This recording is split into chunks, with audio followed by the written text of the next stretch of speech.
સુરતના પાંડેસરામાં બનેલી આ ઘટના કોઈ ફિલ્મી સ્ટોરીથી ઓછી નથી। એટીએમ કાર્ડ બદલીને છેતરપિંડી કરતી યુપીની રીઢા ગુનેગારોની ટોળકીને પકડવા માટે સુરતના લેડી કોન્સ્ટેબલ કેસરીબેને ગજબની સૂઝબૂઝ બતાવી।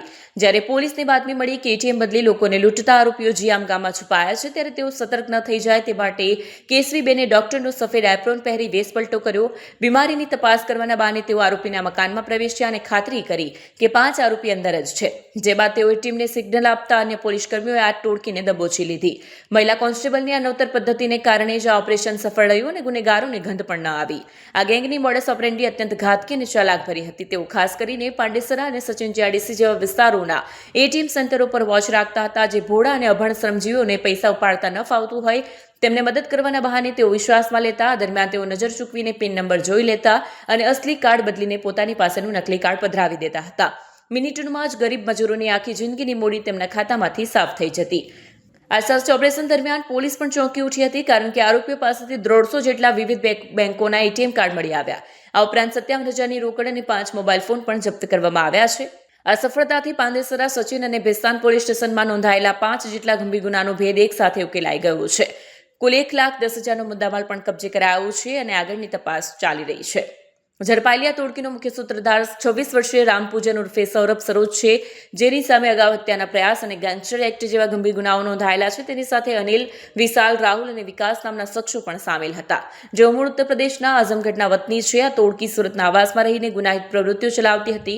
રામપૂજનના નેતૃત્વમાં આ ગેંગ ખૂબ જ વ્યવસ્થિત રીતે છેતરપિંડીનું જાળ બિછાવતી હતી। સુરત પોલીસની સમય સૂચકતાએ આંતરરાજ્ય ગેંગના મૂળ ઉવિયા ઉખેડી નાખ્યા છે। सूरत शहर के पांडेसरा पुलिस स्टेशन ने एक गिरोह की गिरफ्तारी की है, जिसमें कि 5 लोग शामिल हैं।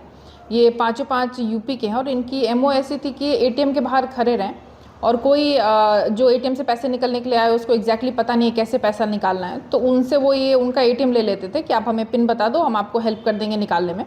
और उसके बदले वो दूसरा उसी बैंक का एक्स्ट्रा कोई खोटा एटीएम ऐसा रखते थे और उसको फिर एटीएम मशीन में डाल के उनका पिन पूछ लें और बोले कि नहीं अभी तो पैसे नहीं निकल रहे, कह के उनको जो खोटा एटीएम था वो वापस कर देते थे और उनका जेन्युइन एटीएम अपने पास रख लेते थे और पिन तो उनको पता चल ही गया।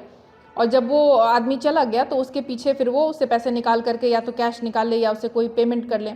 तो ये जानकारी जब पांडेसरा पुलिस को मिली तो उन्होंने काफ़ी अच्छे तरीके से जो एक लेडी कांस्टेबल को डॉक्टर बना करके साथ में पुलिस स्टाफ को भेज के, ताकि उनको खबर ना लगे कि पुलिस है, उन्होंने जाकर के रेड की और पाँचों 5 को पंचनामा तहत अरेस्ट किया है। और उसमें पांडेसरा में 2 गुना, एक गुना सचिन पुलिस स्टेशन और एक भेस्तान, ये 4 टोटल गुना इनके ऊपर दाखिल हैं। और उनके साथ ही साथ उनके पास से लगभग 150 एटीएम अभी बरामद हुए हैं, जो उन्होंने बाकी लोगों से इस तरह से लिए हैं, जिसमें कि आगे कोई और अगर हमें फरियादी मिलता है या कोई कार्रवाई पॉसिबल हो पाती है तो हम करेंगे। इसमें जो 5 आरोपी हैं उसमें मुख्य आरोपी रामपूजन सरोज है, जिसके ऊपर उत्तर प्रदेश में पहले भी 4 गुना दाखिल हो चुके हैं। और साथ ही 4 जो आरोपी हैं अनिल राजभर, विशाल राजभर, राहुल राजभर और विकास राजभर, इन सब की उम्र ये 25-26 साल की और सब उत्तर प्रदेश के रहने वाले हैं और लगभग 6 से 8 महीने से ये अभी सूरत शहर में थे।